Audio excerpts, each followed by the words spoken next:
All right. Wait, what happened in Wayne's World 2, though? I'm sorry. I got to close the loop on this. That was the weird one with Jim Morrison and Christopher Walken. Oh, that's Wayne's stock. Not good. Okay. I have no memory. Yeah, they tried to put on a concert. Wayne's stock. Was that with the AC/DC? Yeah, terrible. I don't remember AC/DC. So Wayne's World 1 was Alice Cooper, and then Rob Lowe was trying to steal his girlfriend who was in the band. What was her name? Tia Carrere. No, I know. She's babe. We should do the show. All right. Hello, everybody. Welcome to an all-new edition of What Are Your Thoughts? It's Tuesday night at 5 o'clock. So this is what we're doing. Her name was Cassandra. Cassandra. Well done. Welcome to the show. We are pre-taping this about an hour or a couple hours before it's going live. But believe me, we're up to date. We know what's happening. My name is Downtown Josh Brown for first-time viewers and listeners. I'm here with my co-host, Michael Batnick. Michael, say hi. Hi. All right. We're going to tackle all the biggest market topics, everything that's going on right now, and there's a ton, and we have some amazing charts in this episode as well. Before we go there, we do have a sponsor. Michael, read script verbatim. That's right, Josh. Today's show is brought to you by our sponsors at Betterment Advisor Solutions. Imagining a better future, that's the first step. Investing in that future with Betterment Advisor Solutions is the next. Whether you're launching your own practice, looking to streamline client onboarding, or just searching for efficient ways to scale your firm, Betterment Advisor Solutions is here to help. They automate to make tax optimization simpler. They provide support to make administrative tasks easier. At Betterment Advisor Solutions, they are building innovative technology for anyone who's ever said, I think I can do better. So grow your RIA your way with Betterment Advisor Solutions. Learn more at betterment.com/advisors. Investing involves risk. Performance not guaranteed. All right. Thank you, Betterment. So is this a market story? Trump and Elon, I don't think they hate each other, but they're definitely not hanging out anymore. Elon resigned. It only took like a week. Not resign, like a planned exit from Doge to go back to real life. And I don't even fully understand what the trigger was for the blow up on Twitter. Maybe you could like clear this up for me. Nope. But they traded some of the most insane tweets I've ever seen two public figures trade. And now it appears to sort of be cooling off. Trump said something like, I'm not worried about Elon, blah, blah, blah. And then Elon hearted it like, all right, I'll chill. This is like rapper stuff. I follow all the rappers. Like this is how they kind of like tiptoe around each other to avoid like a full scale blow up. But this one got pretty aggressive. So I have not been paying close attention to the story, but you can't avoid it. So I did see that Elon said something like Trump doesn't want the Epstein files released because he might be in them. Yeah, or but maybe we all know he's in that. There's 1,000 pictures and video clips of them hanging out together. Like nobody would be surprised that he's all over the Epstein files. I don't even think that's a reveal. Yeah, the tweets got wild. Tesla was down 17% on the day. I'll let you know. 3 days later, took all the losses back. It's back to exactly where it was when the losses declined. But it is a wild story. If you're a shareholder in Tesla, that's like a Tuesday. Like right? Like let's say you've been in Tesla since who sold that 2015. Right. Who's the person that's like, there's no person. No, there's no person. It's algos. No way. It's the biggest market cap loss for any stock in one day ever, I think. I don't think the stock has ever lost $300 billion in a day. All right. When I say it's only algos, I mean, I'm exaggerating, but there's been so many headlines and crazy Elon stories over the years. If you stuck with him through all of it, you're selling because of that? Give me a break. And in fact, that's my point. Who is like, oh, wait a minute, this is too far. He's calling the president of the United States a pedophile. That's where I get off. Right. Come on. How long did it take for the stock to recover? 3 days. 3 days. So I don't think any real shareholders are selling. I mean, to your point, though, is it a market story? It depends. It's a big stock. So there was an article in Bloomberg. Morgan Stanley hunts for ex-AI debt buyers after Musk-Trump feud. So they're trying to raise a couple $2 billion. They're having a harder time. They're looking for smaller checks. All right. So Morgan Stanley owns the debt of formerly Twitter, now XAI. as part of their banking relationship with Tesla and SpaceX, that was a no-brainer for them to take that down. Great. So they're looking for people to offload it to. That's the story. They're still raising money. So They should sell. They should sell it to their wealth management clients, like usual. Why is it so? All right, put this chart up. This is Tesla versus the triple Qs. To your point, like this is way wilder than riding the Nasdaq, but it's sort of like always comes back to whatever the large cap tech world is doing. Why anybody thought that this would be like the end is. And I'm not a long, I'm not a bull. I have no involvement whatsoever for my own sanity. But it just strikes me that this company has been through way worse controversies. It is wild that the fundamentals for Tesla, as far as the stock price is concerned, is Elon's behavior. It doesn't really, the quarterly reports don't really matter. You know what's interesting about what you just said? The fundamentals actually are terrible. What's really exciting about Tesla is what they're working on in terms of AI and robotics. It's not even clear. And the taxes. It's not even clear that the AI stuff is part of Tesla. They're probably going to have to acquire XAI, which will happen. The next time the stock rallies, they'll do it. But no, the taxis are not. There are no earnings estimates for the taxis for this year. No, I'm saying it's definitely part of the story, for sure. The growth big engine. time, right? So. He thinks the robo-taxi business is $1 trillion business, and Kathy Wood thinks it's a $5 trillion business. 20 trillion. 20, my bad. The robots. So if you own Tesla right now, you don't own it because whatever their car delivery is going to be next month. Spoiler alert: it'll be worse than you think. You own it because you think this guy's going to invent the de facto physical AI. Thing that becomes the best thing. Like that's the bull case, and he's done it already with electric vehicles, so it wouldn't be that shocking if he did it with robotics. No, it's kind of wild. So the shorts have been mostly cleared out. It was up to 25% of all shares outstanding were sold short, but it's still 2.7%, which is kind of high. Nvidia's only 1%, for example. There's a 2x short Tesla ETF. Does it do volume? Is there AUM in that thing? Why would you be short Tesla? It's just like, well, Mike, the stock got cut in half this year. I know it's rebounded, but there's no extra points for difficulty. Oh, I don't want to. Like there's way easier ways to make her lose money. I spoke to one of the more well-known shorts of Tesla, and Warren Buffett. Still there. No, but most of these guys converted their short positions to options, and they're talking publicly less. But they're still hanging around because nothing has changed in terms of how they feel about the way the company is run. So the 2X, this is a T-Rex product. The 2X inverse ETF only has $100 million in it. So that can't account for that many short. And the long has $375 million in it. The 2X long Tesla. Yeah. Right. Did Scott Besson punch Elon Musk in the face? It appears that way. I mean, okay. You're not even reading the tea leaves. Those are basically the reports, no? It said that Elon reporter rammed him. Quoted. Elon rammed him with his shoulder? Okay. They got into a tiff about, I think Elon likes the idea of tariffs, but he doesn't like them in practice because they hurt his relationship with China, and China is, and arguably Europe, and these are really important markets for Tesla. So I think he kind of saw the rubber hitting the road and didn't love that. He's also done things like pushed a IRS commissioner appointment where that was supposed to be Besson's purview, like he's the Treasury Secretary. Like, why is Elon Musk pushing an IRS candidate? So there's a lot of stuff like that happening really since day one.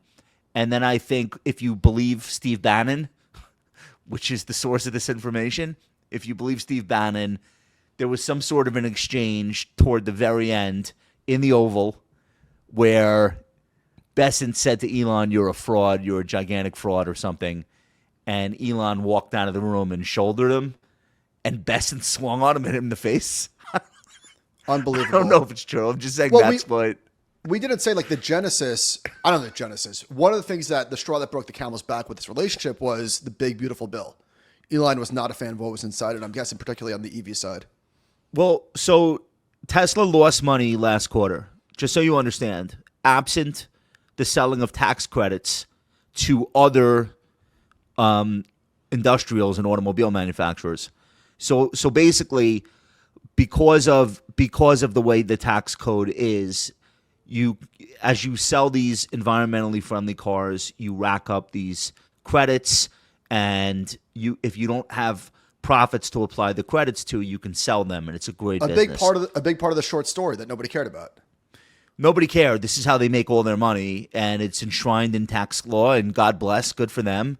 But part of the big beautiful bill is removing that tax credit. Now, we talked about this when the idea was first floated early in the Trump administration, or maybe right around the election, and the analysts on Wall Street were like, "Oh no, you don't understand. Actually, this is great for Tesla because a lot of the other auto manufacturers are counting on these tax credits, and Tesla doesn't really need them. Tesla is the most popular EV in the world. The tax credits, whatever, throw them out. This is really going to hurt Ford and GM and Nissan and everybody else who's trying to do hybrids and EVs, and that was like the part of the bull case for Tesla is like, oh, if Elon is saying he's for eliminating this tax credits, he knows what he's doing. But it turned out, again, when the rubber met the road, he actually didn't want to lose those tax credits in the bill. And so supposedly that was like the proximate cause of the dust-up. Well, he deleted the tweet, so is it all good now? Scott Besson, I was Googling pictures of Scott Besson, and he sort of looks like he can handle himself in a fight. Like he's not frail. He's not that old, like in human years. Like he's still fighting age human. Mike Tyson just got in the ring. So it's like, it's not inconceivable that that's true, I guess, is what I'm trying to say. I don't know how you trade that, I guess, would be my takeaway. If you're a Tesla shareholder, do you now have to watch whether or not Elon Musk continues to put hearts on Donald's tweets? So you're like, all right, fine. It's cooling off. They're good. I don't know, man. I don't think I've ever owned Tesla. I might have in like 2012. I can't remember, but okay. Okay. Still first topic, but pivoting drastically. Circle. So I wanted to bring this back because we talked about it right before the IPO. This thing kicked the door down and absolutely set the markets on fire. And I think the success of Circle, combined with the earlier success of CoreWeave over the winter, I think it's like breathing life into this whole IPO thing. I'm hearing FOMO now for the first time in maybe years. People like, how do I get in on the next Circle? When's the last time you heard people it's been a minute talking that way? 2020, 2021, I guess. I mean, Chime, They say Chime is 10 times oversubscribed. Yeah, and Chime is like not great. Like it's not like a top tier fintech app. So Circle Internet Group is the creator and I guess lead sponsor of the stablecoin, the Circle stablecoin. Very USDC. important in the ecosystem. USDC. Circle hit $88 a share at the end of its first day of trading, which was up 180% from the initial public offering price. So if you were lucky enough to have been in on the deal, you had effectively a triple on the first day. It's the 7th largest IPO to come public since 1980. Wow. They sold, I didn't know that. They sold 39 million shares. They raised $1.145 billion. Sounds like they left some money on the table.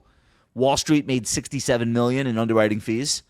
And at a $22 billion market cap, Circle is now selling at 140 times earnings, which is... Not to minimize it, but their business is net interest income. It's kind of incredible.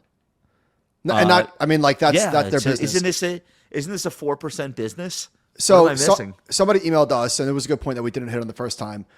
Demand for dollars digital dollars outside the United States for people that don't want to hold their local currencies is massive. So it's like an AML workaround. Like I think that's so. I think so. the bull case is you can have stable in dollar terms FX reserves and or currency if you use this, and you don't have to come into the traditional financial. And fees are basically system. zero. I mean, yeah, you're not earning yield, but who gives a shit if you're worried about your home currency? All right, put the chart up. I don't know why I asked for this chart. That like last gasp, I guess, on day 2 where it hit 137. Who bought it there? That was me. That was me. Whoops.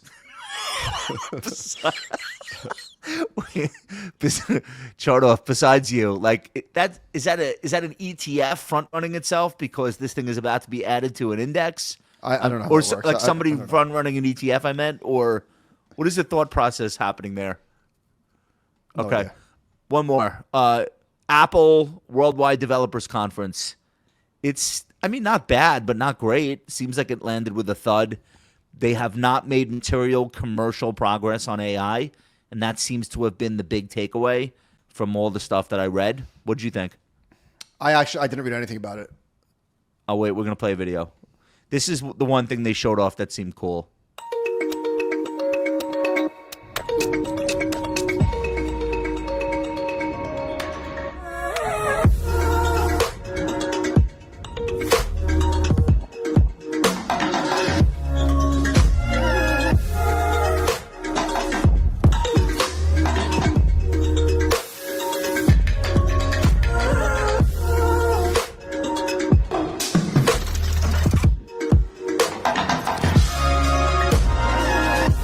What are we even looking at?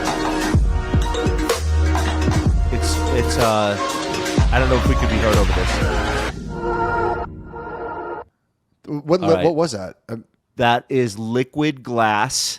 All of the icons on the screen and menus and buttons are going to look like they're clear and that they're part of the surface of the screen. Also, that is the music they play in the men's room of the W Hotel when it's like 1 a.m. and half your friends are crowded into a stall together. That's cocaine music. That's I'm what telling you thought. That's what you thought was cool? I'm saying it was the one cool thing to have come out of. Man. I know. I'm not saying it was not a great WWDC, but look, the only thing anyone wants to know and hear about is where are you on AI, and like they talked about it, but there's nothing. There's like nobody home.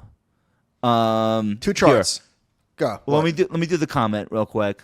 UBS analyst David Vogt wrote in a note on Monday, many of the AI features were announced were more incremental in our view and already available through competitor applications. Incremental is a very polite word. Incremental is like boring. One other thing, though, that I thought was interesting. Incremental is analyst talk for you. Are you fucking kidding me? Yeah.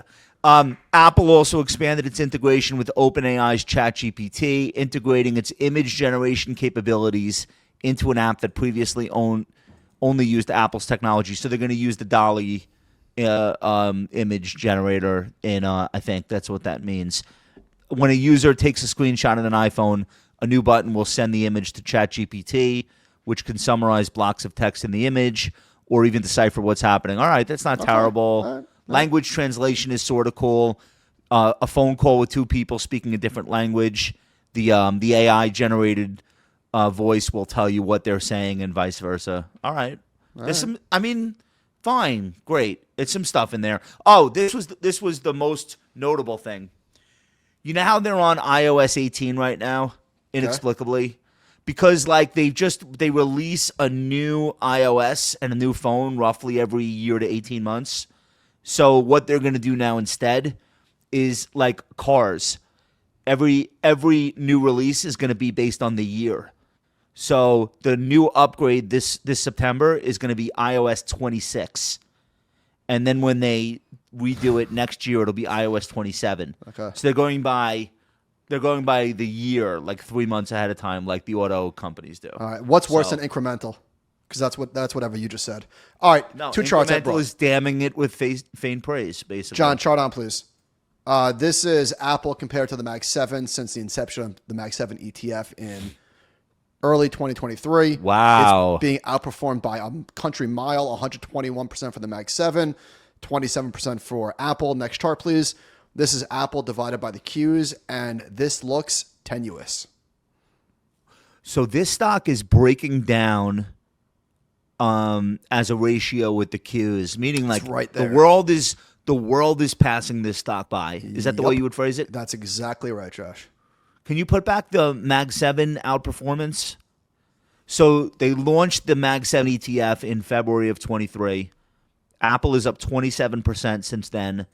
The Mag 7 itself is up 121. Do I see that right? 121%. Yeah, that's right. Which makes sense. How is that ETF equal weighted between the 7? I believe so. It's not market cap weighted? It's bad. It's not great. Liquid glass is the first big overhaul to the visual design of iOS since a really long time. Like your iPhone has kind of looked the same for 10 or 12 years. Mm-hmm.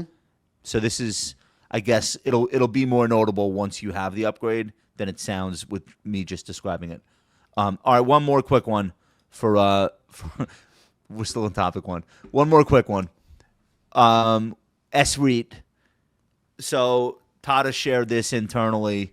We kind of knew this would happen. Starwood Property Fund. They have this thing called the Starwood Capital Group has a fund that's colloquially known as S-REIT. It's the Starwood Real Estate Income Trust. This is similar to Blackstone's product, BREIT. Let me read this from the Journal. I want to hear what you think. One of Starwood's largest real estate funds was overwhelmed with redemption requests last spring. We talked about this at the time. Everybody's trying to pull their money out.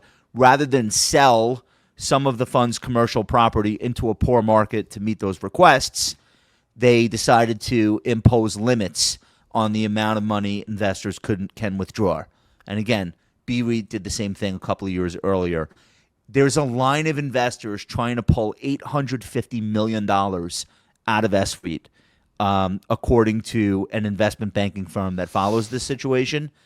The net asset value of S-REIT is $8.8 billion. It's down 40% from its peak in 2022. Here's the chart from the Journal. Hold on. This is redemptions. Whoa. Hold on. When you say it's down 40%, investors, this is important. Investors are not down 40%. The net asset value. Yeah, okay. It's a big difference. All right. This is fundraising. So obviously money coming in is completely dried up, which makes sense. You could understand why that would be the case. People don't, even if it's in, all right, here's what I want to ask you. I believe that this issuer and many of the issuers in this space trying to package illiquid assets in something that sort of has liquidity, I think they probably went as far as they could conceivably go in giving people all the disclaimers. Like, we might gate you. Yeah. We might tell you the timing is not opportune and you can't, like, blah, blah, blah, blah, blah. I'm sure they had an army of lawyers write a Bible verse about all the risks, each risk individually. That being said, people really don't like this.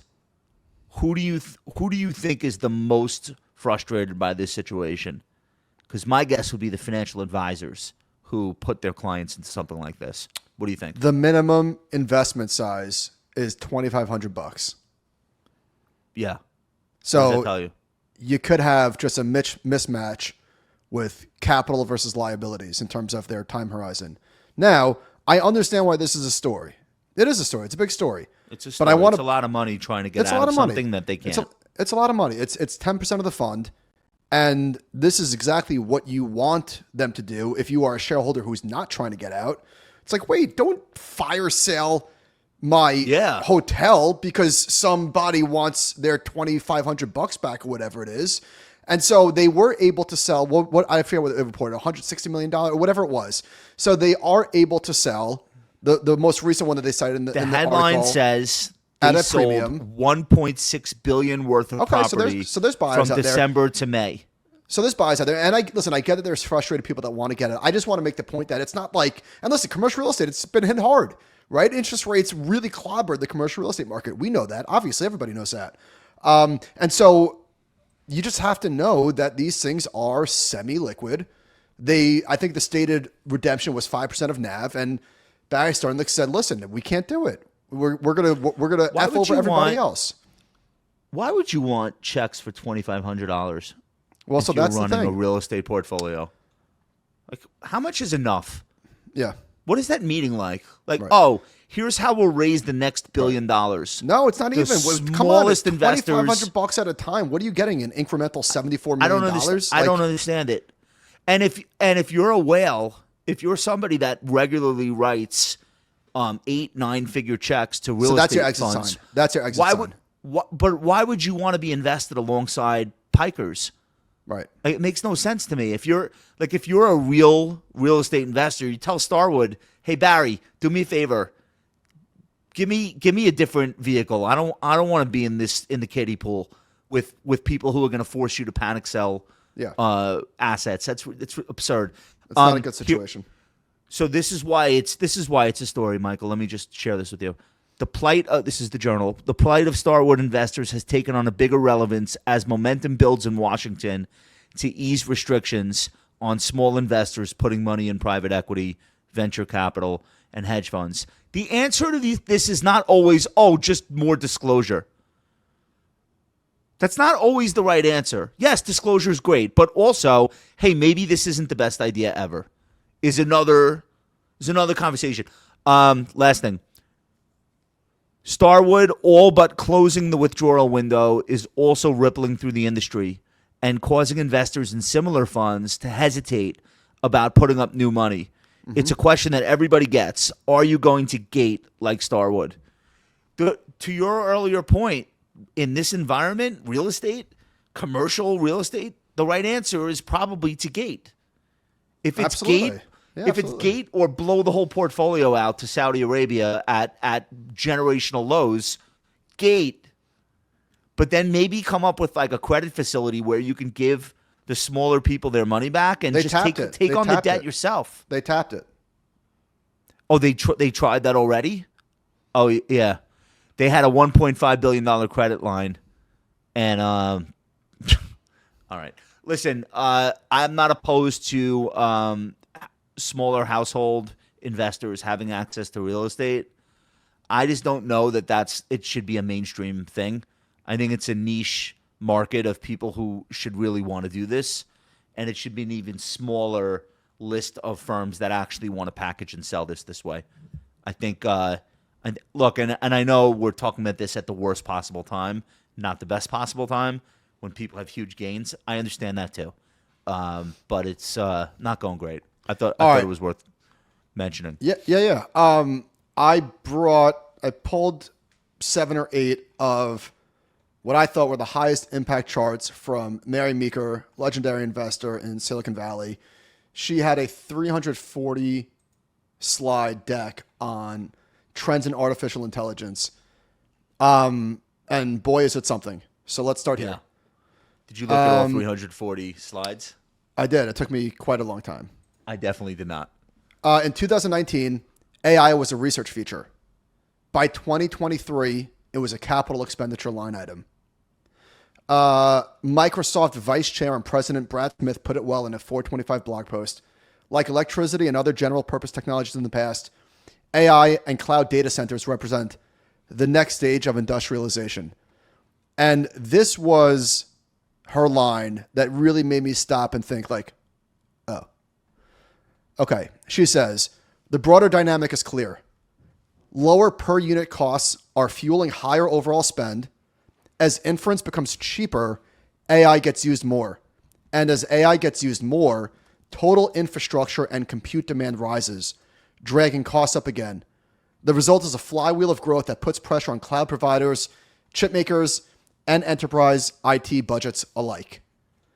So this is, I spoke about this with Ben today. To me, like, it's easy to get distracted by the news of the day, the tariffs, the labor market. Not to discount any of that, but really the biggest trend by a country mile in the market is and has been and will be for the foreseeable future AI spend. That's it. So let's go through some charts and jump in where you want. So ChatGPT user growth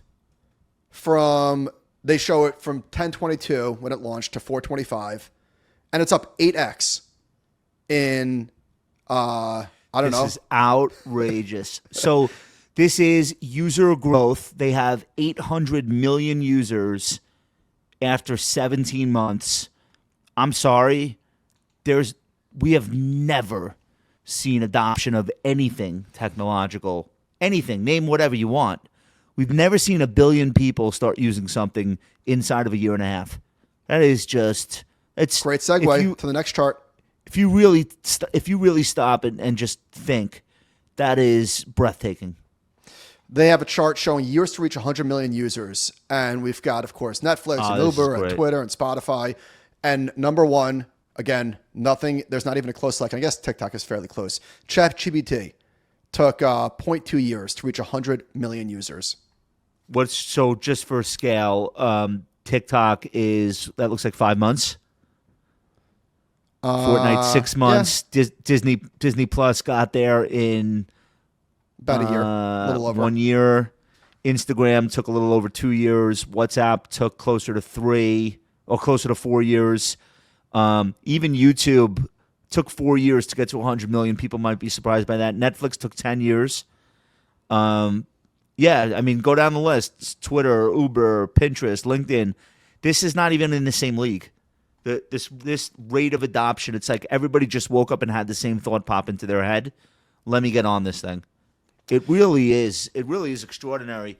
And I think that adoption rate goes a long way toward explaining the commitments of capital that we've seen the largest technology companies of our era just endlessly shoveling money at this.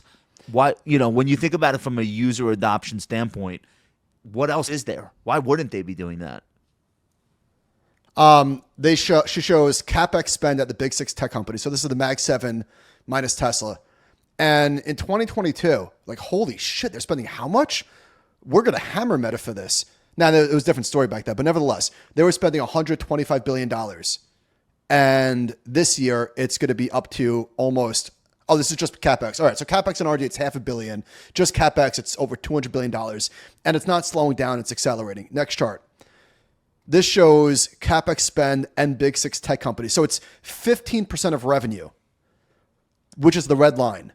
So the big 6 is like Alphabet, Microsoft, blah, blah, blah. It's like I said, it's Mag 7 minus Tesla. Okay, all right. They're spending 15% of their revenue on CapEx. 15% of their revenue.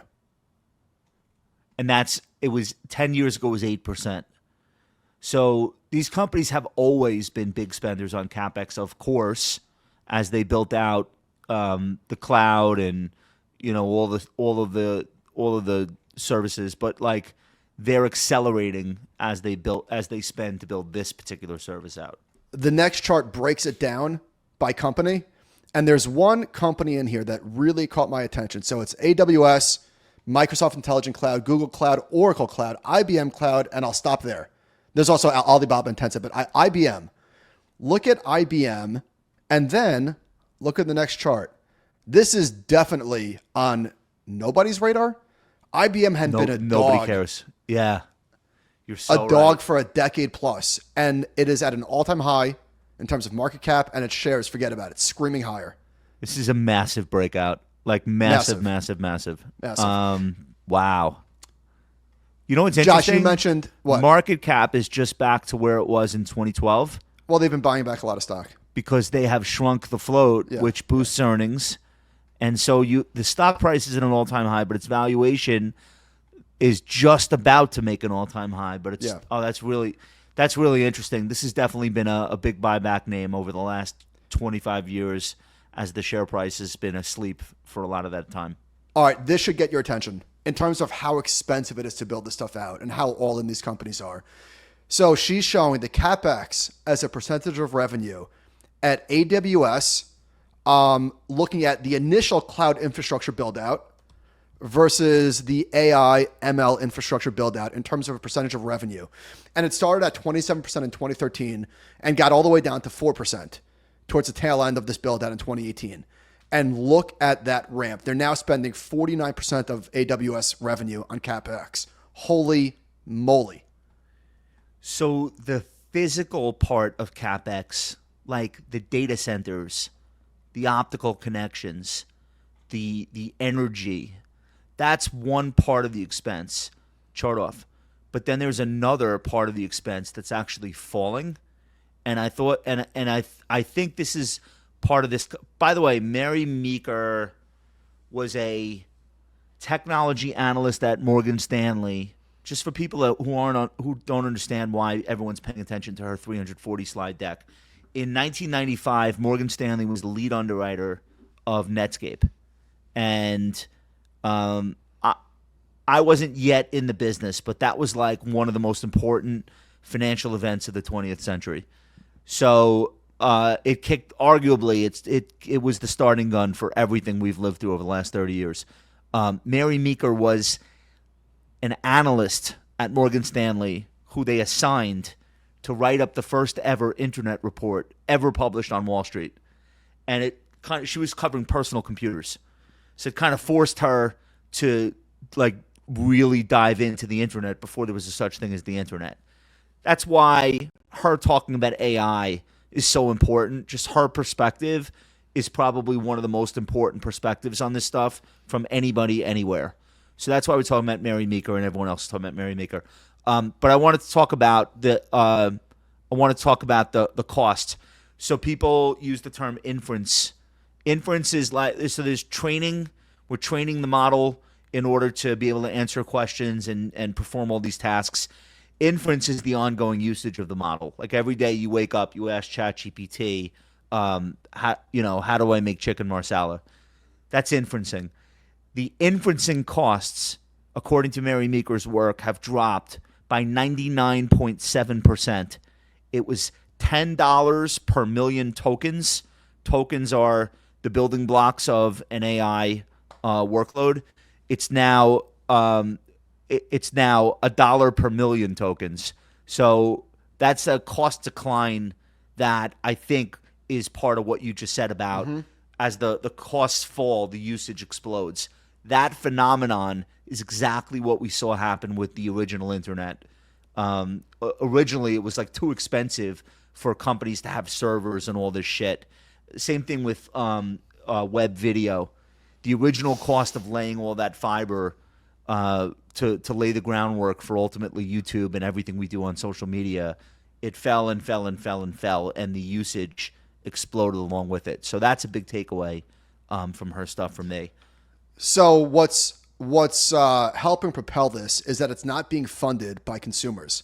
It's being funded by the hyperscalers who have essentially an infinite pocketbook and are getting the benefit of the doubt, at least today, from investors. So she has a chart that shows the free cash flow margins of Microsoft, Amazon, Alphabet, and Meta, and they're down substantially year over year from 23 to 24.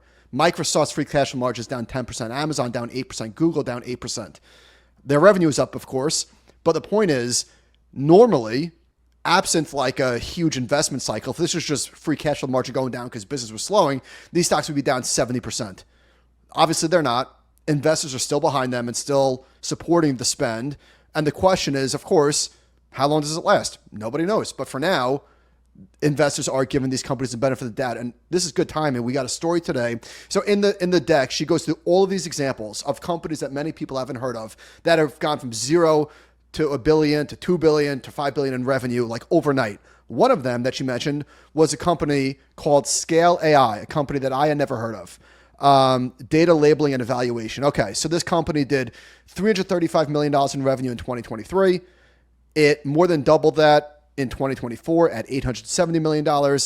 And then today, we got a headline from The Information, Meta to pay nearly $15 billion for Scale AI stake. So Meta has agreed to take a 49% stake in data labeling firm Scale AI for $14.8 billion. Unbelievable. This is like a 3-year-old company built by a 28-year-old kid. He's 28 now, so he started this thing, I don't know, when he was in college, being sold for $15 billion. Some other stuff that jumped out. No. a $14.8 billion for 49% of the company. Oh, so for half. So it's worth 30? Great. A couple of things that jumped out at me. She's got a section about AI startups. The average AI startup that she looked at hit $5 million in annually recurring revenue, which we're going to talk about later, ARR, in 2 years. She compared it to software as a service companies, which is a generation ago, and those companies took 37 months. So there's like real revenue here in the startup environment. It's not just like people saying, look at me, I have a product. Like you can't hit 5 million in ARR if there's nothing there. The other thing, the closed source versus the open source models. So the most prominent open source LLM that everybody knows of is what Meta did with its Llama model. Open source meaning like, here's the code, build whatever you want on top of it. That was kind of seemed to be initially their strategy. The closed models are the ones that you're actually paying for that are proprietary. That's Google's Gemini, that's Claude from Amazon and Anthropic, and that's obviously ChatGPT. So Mary Meeker said closed models are 17 months ahead of open source models in compute intensity, which I guess is measuring the amount of usage. And she says they're growing over 5x a year. Open source models usage is only growing 3.6x per year, meaning there's a huge head start. So you ask, like, why are they spending all this money in CapEx? Well, it's working. The closed models that they actually own and control are doing way better than the free stuff that's also being built. She says that AI-adjacent job postings have increased by 448% since 2018. And versus regular IT, yeah. Flat. All right, last one. Data center energy usage. I thought that chart was crazy. Data center energy. So data centers pre-existed before AI, but their energy usage has tripled since 2005, which is why you see hyperscalers throwing money at nuclear and mini reactors and renewable energy. This stuff is really an insatiable user of energy, and I know everyone knows that, but I thought that point should be underscored. All right, two more, and then we'll move on to the next topic. So she spoke about physical world AI. This is a crazy chart. Robots. AI rideshare versus autonomous taxi provider. Now, this is San Francisco. Autonomous taxis were 0% of the market in August of 2023. It's now 27%. Rideshare has declined from 34% down to 19%. And she breaks it down in a separate chart showing Waymo, which has gone from, again, that's it. That's 0 to 25%, mostly at the expense of Lyft, but also Uber. And interestingly, next chart, and I know, Josh, you and I both own Uber, it's hanging in there. Well, physical AI is the most exciting thing for me, from my perspective. I'm bullish on I use ChatGPT. I think AI is great, blah, blah, blah, blah. I'll say all the things that you're supposed to say. But the physical thing is way more exciting to me.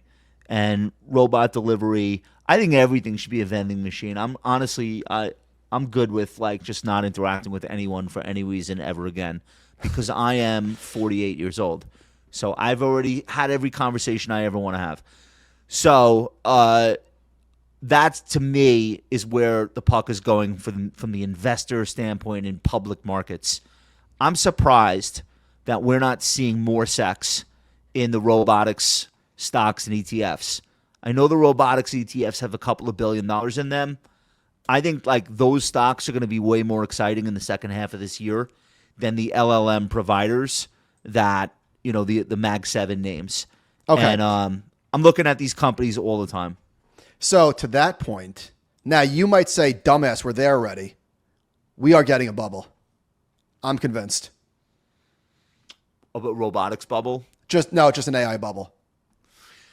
One of the things that I think is important that I want to say, so that years from now I can look back and point to this and say that I was sober. I don't think the money's going to be made in selling the robots. We talked about Serve, which is a publicly traded company. I traded the stock. Thank God I got out of it with my skin intact. But Serve's robots are being made by an auto manufacturer, a company called Magna International in Canada. It's a metal bender. Like they make wheelbarrows. It's not. I don't think that. So this whole idea, like, Elon with the Teslas, he's going to own the robot car, the robo taxi. I honestly don't think that's where the money gets made, making robo taxis. I just don't. I think the money will be made in the software layer because it always is, the services layer because it always is. So investing in robotics, I don't think it's as simple as what are the 20 public companies that make robots? I'll just buy those. I think the approach to making money in physical AI is going to require a little bit more nuance. And I am not the authority on this, so I don't want people to think that I know what to do. But I think that's the right question. Like, who's really going to benefit from this? And it's probably not going to be the companies that a generation ago were making SUVs. I just don't see it that way. So, all right, are we done with AI? Whoa. Last thing. One more? Check out this chart that Callie and Charkin made. Percentage of total licenses issued to 16 to 18 years old. This is, I don't see a bottom here, do you? Yeah, it's weird. It's weird. I mean, it's not weird, I guess, because, I don't know, my children's children are probably not going to drive anything. Doubt it. So I guess it's not that weird. My kid got his learner's permit yesterday. He turned 16. He can't wait. He can't wait to drive. He has an iPhone. He has ChatGPT. He still wants to drive. Believe it or not, it's amazing. Of course. All his friends want to drive. Some of them are getting workers' permits so they can drive 6 months before their 17th birthday. I don't know. That's hardcore Gen Z. These are 16-year-olds. They didn't get the memo that ride apps are cooler than picking up a girl in your car and taking her on a date. They didn't get that memo. So, and thank God for that. All right. We could do this quickly.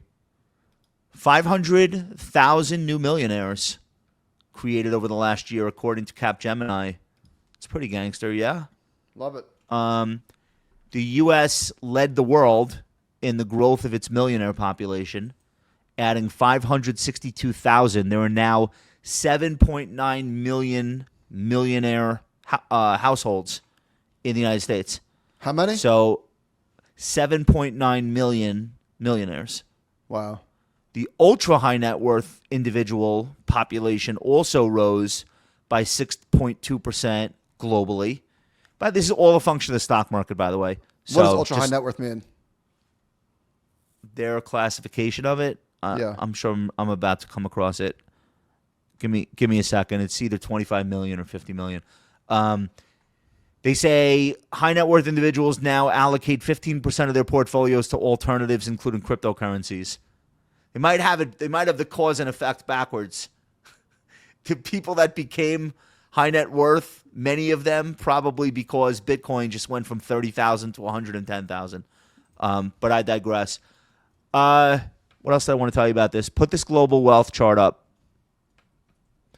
So this is a visual of the growth. The CAGR is millionaire households are growing by 4.5% a year from 2016 through the end of last year. So we grew 4.2% globally. Is that global? I'm not sure if that's global. Yeah, global. So it looks like we added, or we're at 90 million millionaires in the world. Does that sound right to you? No. What you guessed? No. That's total wealth. It's 90. Oh, this is that 90 trillion in total wealth. That's a lot of money. Totally different chart. Okay. Totally different chart. Put up United States. We're rich. And then Europe, way slower. You notice? Mm-hmm. Not as much stock market in Europe. Wake up. Here's the asset allocation, the changes in asset allocation amongst millionaire households. The stock market is the equity markets is in that dark teal. It feels fairly constant, although what it's the down. hell is with the cash? Are you kidding me? Well, you never know when you're going to have a family member get kidnapped, right? Well, how much cash and cash equivalents is 26%. Dude, if you have $50 million, Yeah. I mean, do you need $12 million in cash? $12 million in cash. I think the cash is opportunistic. It's not, oh my God, I'm afraid to invest. I guess I think it's cash. Like I might do something with this. I don't think at $50 million it's like a rainy day fund. So I could be wrong, but I mean, we talk to people in this category all the time. They're not afraid. So I don't think that's what it is. High net worth investor expectation by generation. I don't really. So I guess the millennials stand out because they're into attractive product portfolios. Dude, some of these niche questions offerings. are so weird. Who wouldn't? So one of the things that for those who listen, it says, and what they expect, percentage of high net worth by age band, and what they expect from wealth management firms. And one of them is attractive product portfolios or niche offerings. Like, what type of question is that? Who would not want attractive products? The fuck it, takeaway, I don't care. The takeaway is that the middle band, the middle blue color, is millennials, and they're more demanding in all four categories. I guess that is the takeaway. Other than geography, for some reason, Gen Z is really into what the fuck is this about? Now you know what? Enhanced this is showing offshore that investments. Millennials are just more bitchy. They have higher expectations than the rest. Yeah, of the literal worst. Like yeah. no offense. That's okay. All right, dissatisfaction. Put this up. No, next one. Here we go. Percentage of what is that? What is millionaires? Low. All right, I don't know. Get the shit off. All right. Anyway, 560,000 new American millionaires last year. Thank you. Almost all stock market, unless there's some other like life-changing thing going on that I'm not aware of in real estate, or it's Bitcoin and stock market, and it's a lot. It's a big number. It's a big number. It is. All right, you're up. All right. I love this, Josh. I think you're going to like it too. You know how people like to quote Warren Buffett saying my favorite holding period is forever? Yeah.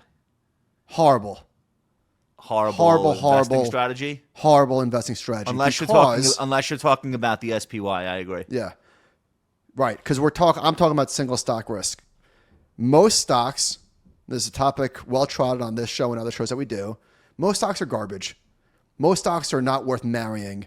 Most stocks are worth dating casually. And even then, I emphasize casual. So somebody tweeted this chart. This is from Tax Alpha Insider, and I love it. So what is this? What they are showing. Saying? What's that? Wait, I'm just trying to picture it. All right, Single stock risk grows with the holding period. Okay, go ahead. I will open your ears. Listen to me. It's showing a distribution of returns over a 1 month period in which you get a relatively normal bell curve distribution. And then the longer out in time you go, you will see very clearly it shifts, it skews to the negative side, in which most stocks suck. Of course, you have the outliers of the world, the NVIDIAs and the Netflixes, but most stocks are not that. And so the takeaway for me is be very careful buying and holding individual stocks forever. All right. So obviously the data is the data, and I'm not going to refute it because I don't have my own data. But I think if there were one qualifier in this data, it would make a really big difference. Stocks that start with the letter D. No. What? I would say companies that have been around for 50 years, they, of course, don't all survive. Those go away too.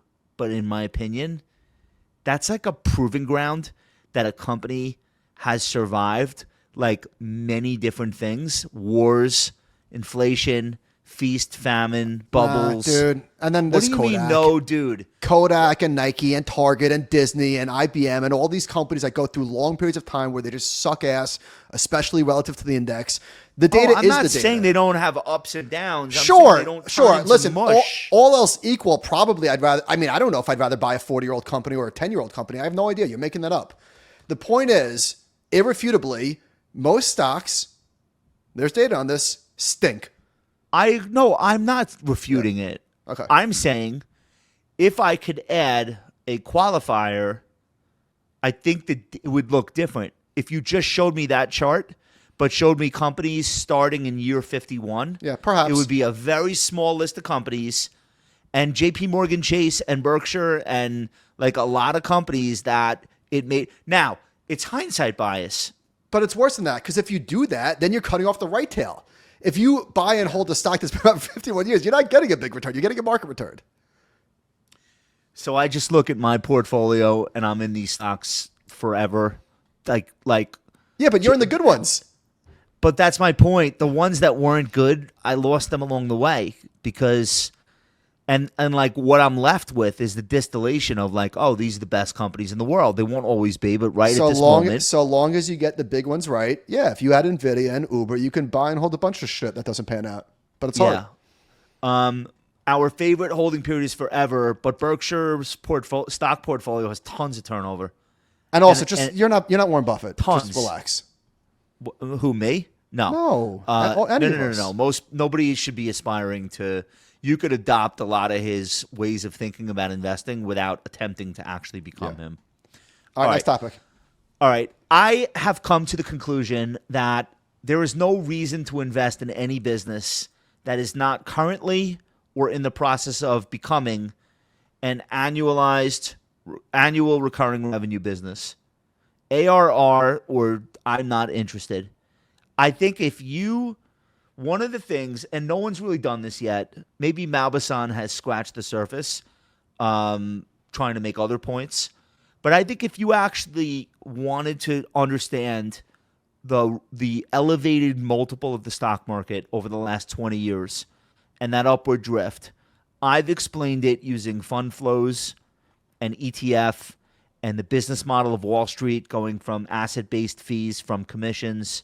I've explained it talking about 401k money pouring in month after month and accumulate. I have used a lot of different ways to explain why we shouldn't expect the market to bottom at a 10 times earnings multiple ever again. But this is something that I'm really thinking more and more about in recent months. Every great business in the stock market that's gaining in market cap relative to the rest of the market is an ARR business or in the process of becoming one. So I want to read something this is behind the paywall at CNBC Pro. They can sue me. But Sean and I wrote about Deere. If I say ARR, this is probably the last stock you would ever think of. Yes, I would. Because you'd say green and yellow tractors. What's wrong with you? Okay. This is what I wrote. There will always be an agriculture cycle. Companies in the agriculture space will always be beholden to it. Companies in most sectors of the economy must contend with one cycle or another. Commodities, interest rates, housing, CapEx. But in the digital age, companies have found ways to annuitize their business and transcend the cycle. Even tractors? Yes. So converting traditional transaction-based business models into subscriptions or ARR revenue models has been one of the keys to why the stock market has risen so relentlessly in the last 10 years. It just makes companies better at weathering everything, predicting their own cash flows, and not falling victim to cycles. So when companies begin to generate earnings reliably, the multiple that you and I are willing to pay for those businesses re-rates higher. No doubt. So this is now my leading theory as to the upward drift in market multiple. Not the only reason, but a very big reason. We pay more for stocks when we know the earnings growth is going to be predictable and the cash flow is going to be reliable. So Sean and I do this best stocks in the market column, and we've been talking about the best stocks, Spotify, Netflix. These are great examples. You used to buy a CD from a store. Spotify makes it so you just pay them $15 a month. You never go to a store again. It's less economically sensitive. People don't cancel as easily as they stop going to the store. Netflix, same thing. Used to be a DVD business, transactional. Now it's just monthly. Look at Deere. Put the chart up. Deere is a 188-year-old company. They have set a goal for themselves of converting 10% of their revenue to ARR. It's not enough to buy the tractor. Now you have to pay them every month a subscription to maintain the vehicle. to give you data about its usage, et cetera, et cetera. So by the year 2030, they're telling the street they want to be a 10% ARR revenue. So they did $51 billion in sales in 2024. If they can hit their own target, that's $5 billion of ARR, consistent top-line revenue. Michael, don't you agree with me the street will be willing to pay an increasing multiple on that revenue that the company has coming in relative to when it was just what's the ag cycle, how many tractors they're going to sell? Sure. This is the key to the market right now. Finding companies that are converting from transactional businesses that require the consumer to spend money now to a business that just reliably gets paid all the time no matter what. Those are going to be, I think, continue to be the big winners in the market. And that's where people should be focused when they're looking for investment opportunities. Like, even Disney figured this out with Disney Plus. It's not as good a business. It's not as good a business as the theme parks in terms of margins. But Wall Street likes it better than anything else they do because of that reliability. Mm-hmm. So that's all I want to say on that. Anything that you want to throw into the mix? Or I would agree with you. However, is that there are plenty of monster businesses like Uber, for example, is not really an ARR story. I'm so glad that you said that. They have 30 million users paying them monthly, my household included, for Uber One. They read the writing on the wall. If we get people paying a subscription for Uber One, A, we're going to be the default app that they open for groceries, convenience store deliveries, Uber Eats, for rides, for everything under the sun. And B, it don't cost us much. What is Uber giving me for my Uber One membership? They're throwing back $1 at me every time I order a burrito. Who cares? Uh-huh. So, what about Google? Well, this is one of the mothers of all ARR businesses. The Google Cloud is an ARR business. Yeah, but it's tiny compared to search. You're right. I'm just saying it's not the only thing. It's a very important thing. It's a very important part of the story. I think it's the part of the story that leads a company like CrowdStrike to be able to triple, because corporations don't lapse on their cybersecurity ongoing payments. CrowdStrike doesn't need to sell them a new license every year the way cybersecurity companies like Check Point did in the 1990s. How about this? If you were to look at the 100 best performing stocks over the last 3 years, to your point, I would bet that a healthy portion of them, maybe half, I have no idea, are ARR stories. Yes, and not only that, the ones that aren't are biotech and healthcare. And so I consider utilities to be ARR companies at this point, okay? Sure. Eli Lilly is converting itself to a platform from a drug maker. The people who are getting on their anti-obesity drugs are creating Lilly accounts, and they're interacting with Lilly Direct if their insurance company is not the supplier. And Lilly is using that opportunity, I think, to create the first ARR business within medicine, like a pharma company. So every great company has an ARR strategy. They've all figured out the promised land is subscriptions that people don't cancel.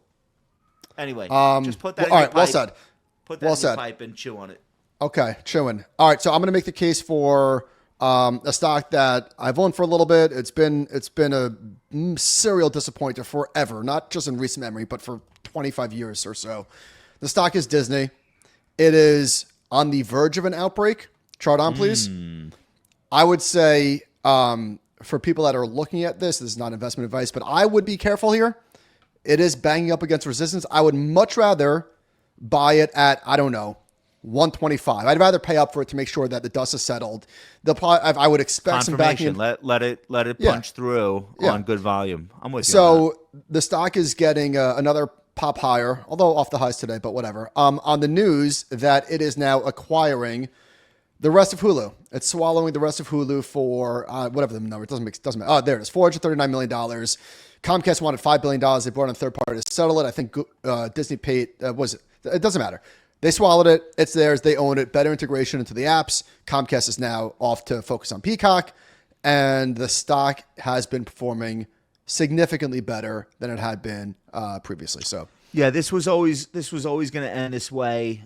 the original Hulu concept was like Fox and NBC and all of these companies taking control of their IP rights and having a centralized platform that would sell, that they could generate, streaming revenue. But like it's, what it reminds me of? In the financial crisis, Smith Barney and Morgan Stanley formed a joint venture. Citigroup and Morgan Stanley, they threw Smith Barney into this JV, and then Morgan Stanley had to buy it in pieces until finally they swallowed the rest of it up. This was always going to go this way. The only question was pricing and timing. So, all right, Mr. Trout, what do you got? I like it for Disney. I like to make the case. I think you could buy it here. I think it's going to go. I think it's going to go to 100, like 150. 150. Yep. 150. Yeah. And I think that, look where the risk is. Put the chart back up. Look how well defined this is. You know exactly where to sell the stock. Where would you sell it? Well, you used a line chart, not candlesticks.